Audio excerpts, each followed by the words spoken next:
Guys, ಎಲ್ರಿಗೂ ನಮಸ್ಕಾರ. Welcome back to my channel. So ಎಲ್ಲರೂ ಹೋಗಿದ್ದೀರಾ, ಚೆನ್ನಾಗಿದ್ದೀರಾ ಅಂತ ಭಾವಿಸ್ತಾ ಇದ್ದೀನಿ. ಸೊ ಹೊಸ ವರ್ಷ, ಸೊ ಎಲ್ರಿಗೂ ಸಹ ಹೊಸ ಕನಸು, ಹೊಸ ರೆಸೊಲ್ಯೂಷನ್ ಒಂದಿಗೆ ಸ್ಟಾರ್ಟ್ ಮಾಡಿರ್ತೀನಿ. ಸೊ ಎಲ್ಲ ಒಳ್ಳೇದಾಗಲಿ. ಸೊ ನಾನು ಅಷ್ಟೇ ದೇವರ ಆಶೀರ್ವಾದಕ್ಕೆ ಸ್ಟಾರ್ಟ್ ಮಾಡಿದ್ದೆ. ಸೊ ಲಾಗ್ ಆಲ್ರೆಡಿ ಬಂದಿದೆ ಅಂತ ಅನ್ಕೋತಾ ಇದ್ದೀನಿ. ಸೊ ನಾವಿವಾಗ ಎಲ್ಲಿಗೆ ಹೋಗ್ತಾ ಇದ್ದೀವಿ ಗೊತ್ತಾ? ಸೊ ಭೂವರವ ಸ್ವಾಮಿಗೆ. ಭೂವರವ ಸ್ವಾಮಿ ಯಾವುದಕ್ಕೆ ಫೇಮಸ್ಸು ಅಂತ ಹೇಳಿ ನನಗೆ ಕಮೆಂಟ್ ಬಾಕ್ಸಲ್ಲಿ ಕಮೆಂಟ್ ಮಾಡಿ ತಿಳಿಸಿ. ಇದಿರೋದು ಪಾಂಡವಪುರದ ಹತ್ರ. ಸೊ ಅಲ್ಲಿಂದ ಆಟೋದಲ್ಲಿ 35 ಕಿಲೋಮೀಟರು. ಸೊ ಬನ್ನಿ ನಾವು ರೈಲ್ ಮುಖಾಂತರ ಪಾಂಡವಪುರಕ್ಕೆ ಹೋಗೋಣ. ಅಲ್ಲಿಂದ ಭೂವರವ ಸ್ವಾಮಿ ದರ್ಶನವನ್ನು ಪಡೆಯೋಣ. ಅಲ್ಲಿ ಕಲ್ಯಾಣೋತ್ಸವ ಬೇರೆ ಇದೆಯಂತೆ. ಸೊ ಹೇಗೆಲ್ಲ ಇದೆ ಅಂತ ಹೇಳಿ ಈ ಲಾಗಲ್ಲಿ ತಿಳಿಸ್ತಾ ಹೋಗ್ತೀನಿ. Welcome back to my channel. So ಪೂರ್ತಿ ಎಂಡವರೆಗೂ ನನ್ನ ವಿಡಿಯೋನ ನೋಡಿ, ಎಲ್ಲೂ ಸ್ಕಿಪ್ ಮಾಡಬೇಡಿ.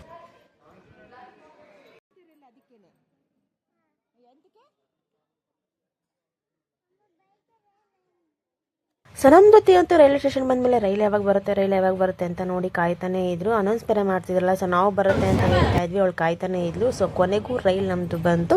ಸೊ ರೈಲ್ ಹತ್ಬಿಟ್ಟು ಆಮೇಲೆ ನಾನು ಫುಲ್ಲು ರಶ್ ಬೇರೆ ಇತ್ತು, ಸೀಟ್ ಸಿಗಲಿಲ್ಲ. ಕೊನೆಗೆ ನಮ್ಮ ಅಮ್ಮಗೆ ಸೀಟ್ ಸಿಕ್ತು. ಸೊ ನಮ್ಮ ಅಮ್ಮಗೆ ಅವಳ ಕೈಯಲ್ಲಿ ಕೊಟ್ಟು ಅವಳನ್ನ ಕೊಡಿಸಿದ್ವಿ. ನಾವು ಸ್ವಲ್ಪ ದೂರ ಸ್ಟ್ಯಾಂಡಿಂಗ್ ಬಂದಮೇಲೆ ರಾಮನಗರದಲ್ಲೇ ನಮಗೆ ಸೀಟ್ ಸಿಕ್ತು. ಬಿಕಾಸ್ ಸಡನ್ ಪ್ಲಾನ್ ಆಗಿರೋದ್ರಿಂದ ಅವರು ಇದು ರಿಸರ್ವೇಷನ್ ಏನು ಮಾಡಿಸ್ಲಿಲ್ಲ. ಸೊ ನೋಡಿ ಹೇಗಿದೆ ಕ್ರೌಡು ಅಂತ ಹೇಳಿ. ಸೊ ಎಲ್ಲನೂ ಸಹ ಪಾಂಡವಪುರ ಎಲ್ಲಿಯವರೆ, ಬಿಕಾಸ್ ಅಲ್ಲಿ ಕಲ್ಯಾಣೋತ್ಸವ ನಡೀತಿರೋದ್ರಿಂದ ಎಲ್ಲರೂ ಸಹ ದರ್ಶನಕ್ಕೆ ದೇವಸ್ಥಾನಕ್ಕೆ ಹೋಗ್ತಾ ಇದ್ರು. ಸೊ ಫೈನಲಿ ನಾವು ಸಹ ರೀಚ್ ಆದ್ವಿ. ಸೊ ಹೋಗ್ತಾ ಹಾಗೆ ನೇಚರ್ನ ಒಂದು ವ್ಯೂನ ಕ್ಯಾಪ್ಚರ್ ಮಾಡಿದೆ. ಹೇಗಿದೆ ಅಲ್ವಾ, ತುಂಬಾ ಚೆನ್ನಾಗಿತ್ತು. ಸೊ ವೆದರು ಸಹ ಚೆನ್ನಾಗಿತ್ತು. ಹೋಗ್ತಾ ಬಿಸಿಲಾಗಿರುತ್ತೆ, ಬಿಕಾಸ್ ನಾವು ಮಾರ್ನಿಂಗ್ ಬೇಗನೆ ಹೋಗಿದ್ವಲ್ಲ. ಸೊ ಅದರಿಂದ ವೆದರ್ ಸ್ವಲ್ಪ ಕೂಲಾಗಿ ತಣ್ಣಗಿತ್ತು. ಸೊ ಬನ್ನಿ ನೋಡೋಣ ಸೊ ಹೇಗಿದೆ ಅಂತ ಹೇಳಿ. ಟಿಫನ್ ಬೇರೆ ಮಾಡಿರಲಿಲ್ಲ, ನಾವು ಟಿಫನ್ ಮಾಡಬೇಕು. ಇವಾಗ ಟಿಫನ್ ಮಾಡ್ಕೊಂಡು ಆಮೇಲೆ ಆಟೋ ಹತ್ತೀವಿ. ಬಿಕಾಸ್ ಪಾಂಡವಪುರದಿಂದ ಆಟೋದಲ್ಲಿ 35 ಕಿಲೋಮೀಟರ್ ಅಂತೆ. ಸೊ ಅದರಿಂದ ನಾವು ಅಪ್ ಆ್ಯಂಡ್ ಡೌನ್ಸ್ ಪೂರ್ತಿ ಮಾತಾಡ್ಕೊಂಡು ಹೋಗಿದ್ವಿ. ಸೊ ನೋಡಿ, ಇದೆ ನಮ್ಮ ಪಾಂಡವಪುರ ರೈಲ್ವೆ ಸ್ಟೇಷನ್. ಬನ್ನಿ ಹೋಗೋಣ. ಫೈನಲಿ ನಾವು ನಾಷ್ಟ ಎಲ್ಲ ಮಾಡಿಕೊಂಡು ತಿಂಡಿ ಎಲ್ಲ ತಿನ್ನಿಸ್ಕೊಂಡು ದುತ್ತಿಗೆ ಆಮೇಲೆ ನಾವು ಆಟೋ ಹತ್ತಿದ್ವಿ. ಸೊ ಇಲ್ಲಿಂದ 35 ಕಿಲೋಮೀಟರ್ ಅಂದರೆ ಕರೆಕ್ಟಾಗಿ 1 ಅವರ್ ಜರ್ನಿ. ಸೊ ಇಲ್ಲಿಂದ ಅಲ್ಲಿಗೆ 1 ಅವರ್ ಜರ್ನಿ ಇರುತ್ತೆ. ಸೊ ಬನ್ನಿ ಹೋಗೋಣ. ಹೇಗೆಲ್ಲ ಇರುತ್ತೆ, ಹೇಗೆಲ್ಲ ಕ್ರೌಡ್ ಇರುತ್ತೆ ಅಂತ ತೋರಿಸ್ತಾ ಹೋಗ್ತೀನಿ. ಸೊ ದೇವಸ್ಥಾನದ ಹತ್ರ. ಸೊ ಬನ್ನಿ ನೋಡೋಣ. ಸೊ ನಮ್ಮ ಜೊತೆ ಅಂತೂ ಹಾಗೆ ಆಟೋದಲ್ಲಿ ತಣ್ಣ ಗಾಳಿ ಬರ್ತಿತ್ತು. ಒಂದು ನಿದ್ದೆ ಮಾಡಿ ಎದ್ಬಿಟ್ಲು. ಸೊ ಅವಳು ನಿದ್ದೆ ಕಂಪ್ಲೀಟ್ ಆಗೋಯಿತು. ಸೊ ತುಂಬಾ ಬಿಸಿಲಿದೆ, ತುಂಬಾ ಕ್ರೌಡ್ ಇದೆ ಗಾಯ್ಸ್. ಸಿಕ್ಕಾಪಟ್ಟೆ ಕಲ್ಯಾಣೋತ್ಸವ ಅಂತ ಹೇಳಿ ಕ್ರೌಡ್ ಜಾಸ್ತಿ ಇದೆ. ಸೊ ಬನ್ನಿ ನೋಡೋಣ ಎಷ್ಟು ಬೇಗ ದೇವ್ರ ದರ್ಶನ ಆಗುತ್ತೆ ಅಂತ ಹೇಳಿ. ಬಿಕಾಸ್ 4 ಗಂಟೆ ವಾಪಸ್ ನಮಗೆ ಟ್ರೈನ್ ಇದೆ. ಅಷ್ಟರಲ್ಲಿ ನಾವು ದರ್ಶನ ಮಾಡಿಕೊಂಡು ಪ್ರಸಾದ ಸೇವನೆ ಮಾಡ್ಕೊಂಡು ಬರಬೇಕು.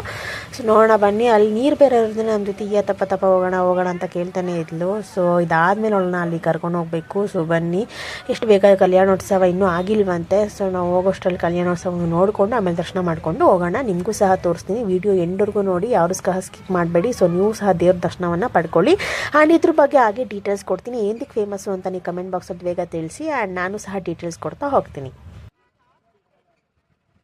ಸೊ ಇದು ಹೇಮಾವತಿ ತೀರದಲ್ಲಿರುವಂಥ ಒಂದು ದೇವಸ್ಥಾನ ಆಗಿರುತ್ತೆ. ಸೊ ಇದು ಹೇಮಾವತಿ ನದಿ ಅಂತ ಕರಿತೀವಿ. ಸೊ ಈ ಭೂದೇವಿ ಅಂದರೆ ಭೂವರಾಹ ಏನಕ್ಕೆ ಫೇಮಸ್ಸು ಅಂತ ಹೇಳಿದ್ರೆ, ಆಗಿನ ಕಾಲದಲ್ಲಿ ಅರಸ ಅಂದರೆ 3ನೇ ವೀರ ಬಲ್ಲಾಳ ಏನಿದ್ದು ಆವಾಗ ಈ ಕಡೆ ಬೇಟೆಗೆ ಅಂತ ಬಂದಾಗ ಆ ಸಮಯದಲ್ಲಿ ಈ ಒಂದು ಭೂಮಿಯಲ್ಲಿ ಅಂದರೆ ವರಹಸ್ವಾಮಿಯ ಒಂದು ವಿಗ್ರಹ ಸಿಗುತ್ತಂತೆ. ಆ ವಿಗ್ರಹವನ್ನೇ ಇಲ್ಲಿ ಸ್ಥಾಪಿಸಿ ಪೂಜೆಯನ್ನು ಮಾಡ್ತಾ ಇರೋದು. ಸೊ ಆಗಿನಿಂದಲೂ ಇದು ಆಗಿನ ಕಾಲದಲ್ಲೇ ಕಟ್ಟಿಕೊಂಡು ಬಂದಿದೆ. 2500 ವರ್ಷಗಳ ಹಳೆಯ ದೇವಸ್ಥಾನ ಆಗಿರುತ್ತೆ. ಇವಾಗ ಇದನ್ನೆಲ್ಲ ಹೊಸದಾಗಿ ನಿರ್ಮಾಣ ಮಾಡ್ತಿದ್ದಾರೆ. ಬಟ್ ಅದು ವಿಗ್ರಹ ನಿರ್ಮಾಣ ಆಗಿರೋದು, ದೇವಸ್ಥಾನ ನಿರ್ಮಾಣ ಆಗಿರೋದು 2500 ವರ್ಷಗಳೇ ಆಗೋಗಿದೆ.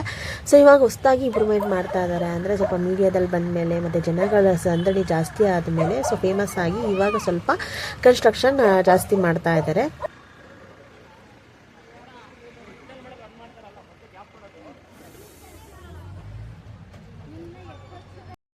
ಸೊ ಇಲ್ಲಿ ಕಾಣ್ತಿರೋದೇ ನಮ್ಮ ಭೂವರಾಹ ಸ್ವಾಮಿ ದೇವಸ್ಥಾನ. ಸೊ ತುಂಬಾ ಜನ ಇದ್ದಾರೆ. ಕಲ್ಯಾಣೋತ್ಸವ ಬೇರೆ ಅಲ್ವಾ, ಅದರಿಂದ ತುಂಬ ಸಿಕ್ಕಾಪಟ್ಟೆ ಜನ ಇದ್ದಾರೆ. ಸೊ ಏನು ಮಾಡೋಕ್ಕಾಗಲ್ಲ, ಅಲ್ಲಿಂದ ದೂರದಿಂದ ಬಂದಮೇಲೆ ದೇವ್ರ ದರ್ಶನ ಮಾಡಲೇಬೇಕಾಗುತ್ತೆ. ಸೊ ದರ್ಶನ ಮಾಡ್ಕೊಂಡ್ವಿ. ಕಲ್ಯಾಣೋತ್ಸವನೂ ಸಹ ಇನ್ನೂ ಆಗಿಲ್ವಂತೆ. ಸೊ ಫಸ್ಟ್ ಕಲ್ಯಾಣೋತ್ಸವ ನೋಡಿಕೊಂಡು ಆಮೇಲೆ ನಾವು ದರ್ಶನ ಮಾಡೋಣ ಅಂತ ಅಂದ್ಕೊಂಡಿದ್ದೀವಿ. ಸೊ ನಮ್ಮ ಅಮ್ಮನೂ ಸಹ ಮಡ್ಲಕ್ಕಿ ಕೊಡಬೇಕು ಅಂತ ಅಂದ್ಕೊಂಡಿದ್ವಿ. ಸೊ ಮಡ್ಲಕ್ಕಿಗೆಲ್ಲ ರೆಡಿ ಮಾಡ್ಕೊತಾ ಇದ್ವಿ. ಕಲ್ಯಾಣೋತ್ಸವ ಆದಮೇಲೆ ನಾವು ಮಡ್ಲಕ್ಕಿ ಕೊಡೋಣ ಅಂತ ಹೇಳಿ ಅಂದ್ಕೊಂಡ್ವಿ. ಸೊ ಬನ್ನಿ ನೋಡೋಣ ಕಲ್ಯಾಣೋತ್ಸವ ಆಗಿರುತ್ತೆ ಅಂತ ನಿಮಗೂ ತೋರಿಸ್ತೀನಿ. ಸೊ ನೀವು ಸಹ ಯಾರ್ಯಾರು ನೋಡಿಲ್ಲ ವಿಡಿಯೋನ ನೋಡಿ ಆಶೀರ್ವಾದವನ್ನು ಪಡ್ಕೊಳ್ಳಿ. ಸೊ ಅಲ್ಲೇ ನಡೀತಿರೋದು ಕಲ್ಯಾಣೋತ್ಸವ. ಸೊ ಬನ್ನಿ ನೋಡೋಣ.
ಸೊ ನೋಡಿದ್ರಲ್ಲ ಗೈಸ್ ಕಲ್ಯಾಣೋತ್ಸವನ ನಾವಂತೂ ಫಸ್ಟ್ ಟೈಮ್ ನೋಡಿದ್ದು ಕಲ್ಯಾಣೋತ್ಸವ ನೋಡಿರಲಿಲ್ಲ. ಸೊ ಅದು ಈ ಪ್ಲೇಸಿಗೆ ಬಂದು ಕಲ್ಯಾಣೋತ್ಸವ ನೋಡಿದ್ದು ತುಂಬಾ ಖುಷಿ ಆಯಿತು, ಆನಂದವಾಯಿತು, ತುಂಬ ಚೆನ್ನಾಗಿ ದರ್ಶನವೂ ಸಹ ಆಯಿತು. ಸೊ ನೀವು ನೋಡಿಲ್ಲ ಅಂದ್ಕೊಂಡೆ ನೋಡ್ಕೊಂಬಿಡಿ, ಯಾರು ವಿಸಿಟ್ ಮಾಡಿಲ್ಲ ಒಂದ್ಸಲಿ ವಿಸಿಟ್ ಮಾಡ್ಕೊಳ್ಳಿ. ಸೊ ನೆಕ್ಸ್ಟು ಈ ಪ್ಲೇಸ್ ಬಗ್ಗೆ ಹೇಳೋದಾದರೆ ಹೇಳ್ತಾ ಹೋಗ್ತೀನಿ ನೋಡಿ. ಇದು ವಿಷ್ಣುವಿನ 3ನೇ ಅವತಾರ ಬಂದು ನಮ್ಮ ಭೂವರವ ಸ್ವಾಮಿ.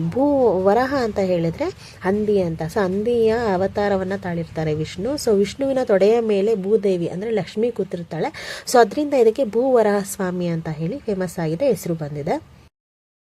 ಈ ಒಂದು ದೇವಸ್ಥಾನಕ್ಕೆ ಶ್ರೀರಸ್ತು ಶುಭಮಸ್ತು ಅಂತ ಜೀ ಕನ್ನಡದಲ್ಲಿ ಒಂದು ಧಾರಾವಾಹಿ ಬರ್ತಿತ್ತು. ಸೊ ಆ ಒಂದು ನಟಿ ಬಂದಿದ್ರು. ಸೊ ನಟಿ ನೋಡಿದ ತಕ್ಷಣ ನಮ್ಮ ಜೊತೆ ಹಾಗೆ ಒಂದು ಫೋಟೋ ತೆಗೆಸ್ಕೊಳ್ಳೋಣ ಅಂತ ಹೇಳಿ ಫೋಟೋ ತೆಗೆಸ್ಕೊಂಡ್ವಿ. ಸೊ ಇವರೇ ನಟಿ, ಶ್ರೀರಸ್ತು ಶುಭಮಸ್ತು ಧಾರಾವಾಹಿಯ ನಟಿಯಾಗಿದ್ರು, ಸೊಸೆಯಾಗಿ ಪಾತ್ರ ಮಾಡಿದ್ದಾರೆ. ಸೊ ನಾನು ಆ ಫೇಮಸ್ ಧಾರಾವಾಹಿ ನೋಡ್ತಾ ಇದ್ದೆ. ನೀವು ನೋಡಿದ್ರೆ ಕಮೆಂಟ್ ಬಾಕ್ಸಲ್ಲಿ ಕಮೆಂಟ್ ಮಾಡಿ ತಿಳಿಸಿ, ನಟಿ ಹೆಸರನ್ನು ತಿಳಿಸಿ.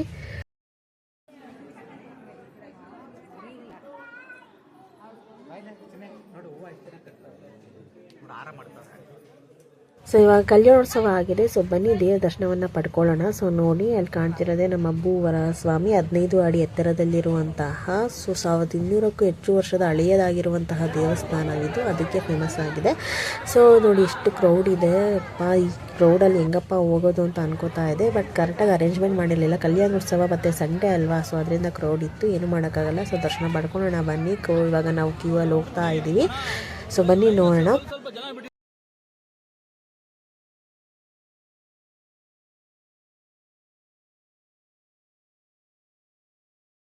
ಸೊ ನೀವೇ ವಿಗ್ರಹ ನೋಡ್ತಿದ್ದೀರಾ ಅನ್ಸುತ್ತೆ. ಸೊ ಭೂವರಹ ಸ್ವಾಮಿ, ಸೊ ತೊಡೆ ಮೇಲೆ ಲಕ್ಷ್ಮಿ ಕೂತಿದ್ದಾಳೆ. ಸೊ ನೋಡಿ ಕಣ್ ತುಂಬ್ಕೊಳ್ಳಿ, ಯಾರ್ಯಾರು ವಿಸಿಟ್ ಮಾಡಿಲ್ಲ ವಿಸಿಟ್ ಮಾಡ್ಕೊಳ್ಳಿ. ಸೊ ನಮ್ಮದೊಂದು ದರ್ಶನ ಆಗಿದೆ. ಸೊ ಈ ಭೂವರಹ ಸ್ವಾಮಿ ದೇವಸ್ಥಾನ ಯಾಕೆ ಫೇಮಸ್ಸು? ಸೊ ಭೂ ಅಂದ್ರೇ ಭೂಮಿ. ಸೊ ಭೂಮಿಗೆ ಸಂಬಂಧಪಟ್ಟ ವ್ಯವಹಾರಗಳು ಅಂದರೆ ಸೈಟ್ ತಗೊಳ್ಳೋದಾಗಿರ್ಬೋದು, ಮನೆ ಕಟ್ಟಿಸೋದಾಗಿರ್ಬೋದು, ಇಲ್ಲ ನೀವೊಂದು ಯಾವುದೋ ಒಂದು ಬಿಸ್ನೆಸ್ ಮಾಡೋದಾಗಿರ್ಬೋದು, ವ್ಯವಹಾರ ರಿಲೇಟೆಡ್ ವ್ಯಾಪಾರ ಆಗಿರ್ಬೋದು. ಸೊ ಈ ಥರ ಸಂಬಂಧಪಟ್ಟದಕ್ಕೆ ಏಳಿಗೆಗಾಗಿರ್ಬೋದು, ಸೊ ಒಳ್ಳೇದಕ್ಕಾಗೋದಕ್ಕಾಗಿರ್ಬೋದು, ಏನಾದ್ರು ತಡೆ ಆಗ್ತಿದ್ರೆ ನಿಮಗೆ, ಸೊ ಈ ಒಂದು ಪ್ಲೇಸಿಗೆ ಬಂದು ನಾವು ಸಂಕಲ್ಪ ಮಾಡ್ಕೊಂಡು ಪೂಜೆ ಮಾಡಿಸ್ಕೊಂಡು ಹೋದರೆ ಅದೆಲ್ಲ ನೆರವೇರುತ್ತೆ ಅಂತ ಹೇಳಿ ಇಲ್ಲಿ ವಾಡಿಕೆ ಇದೆ, ನಂಬಿಕೆ ಇದೆ. ಸೊ ಆಗಿದೆಯಂತೆ ತುಂಬ ಜನ. ಸೊ ಇಲ್ಲಿ ಕಲ್ಲಲ್ಲಿ ಮನೆ ಕಟ್ಟಿದ್ರೆ ಅಂದರೆ ಮನೆ ಕಟ್ಟಿದ್ರೆ ನಾವು ಸಹ ಒಂದು ಸ್ವಂತ ಮನೆ ತಗೋಬಹುದು, ಇಲ್ಲ ಮಾಡ್ಬೋದು ಅನ್ನೋದು ಸಹ ಒಂದು ನಂಬಿಕೆ ಇದೆ. ಸೊ ಅದಕ್ಕೆ ಭೂಮಿಗೆ ಸಂಬಂಧಪಟ್ಟ ಯಾವುದೇ ಒಂದು ಕಾರ್ಯ ಇರ್ಬೋದು, ಫಸ್ಟ್ ನಾವು ಈ ದೇವಸ್ಥಾನಕ್ಕೆ ಬಂದು ಒಂದು ಸಂಕಲ್ಪ ಮಾಡ್ಕೊಂಡು ಒಂದು ಪೂಜೆ ಮಾಡಿಸ್ಕೊಂಡು ಹೋದ್ರೆ ನೆರವೇರುತ್ತೆ ಅಂತ ಹೇಳ್ತಾರೆ. ಸೊ ನೀವು ಸಹ ಏನಾದರೂ ಇದ್ದರೆ, ನಿಮಗೆ ಯಾರಿಗೂ ಇನ್ಫಾರ್ಮೇಷನ್ ಗೊತ್ತಿಲ್ಲ ಅಂತ ಹೇಳಿದ್ರೆ ಬನ್ನಿ ಒಂದ್ಸಲಿ. ಸೊ ನಿಮ್ಮ ಒಂದು ವ್ಯಾಪಾರಕ್ಕೆ ವ್ಯವಹಾರಕ್ಕೆ ಅಡ್ಡಿ ಆಗ್ತಿದ್ರೆ, ಮನೆ ತೊಗೊಬೇಕು ಅಂತ ಆಸೆ ಇದ್ದರೆ ದಯವಿಟ್ಟು ಈ ಪ್ಲೇಸಿಗೆ ಒಂದ್ಸಲಿ ವಿಸಿಟ್ ಮಾಡಿ ನೀವು ಸಹ ದರ್ಶನ ಪಡ್ಕೊಂಡು ಸಂಕಲ್ಪ ಮಾಡ್ಕೊಂಡು ನೋಡ್ಕೊಳ್ಳಿ ಅಂತ ಹೇಳಿ ತಿಳ್ಕೊತೀನಿ. ಸೊ ಈ ಲಾಗ್ ಇಷ್ಟ ಆಗಿದ್ರೆ ಶೇರ್ ಮಾಡಿ, ಲೈಕ್ ಮಾಡಿ, ಕಮೆಂಟ್ ಮಾಡಿ, ಸಬ್ಸ್ಕ್ರೈಬ್ ಮಾಡಿ. ನೆಕ್ಸ್ಟ್ ಲಾಗಲ್ಲಿ ಸಿಗ್ತೀನಿ. Thank you all, bye.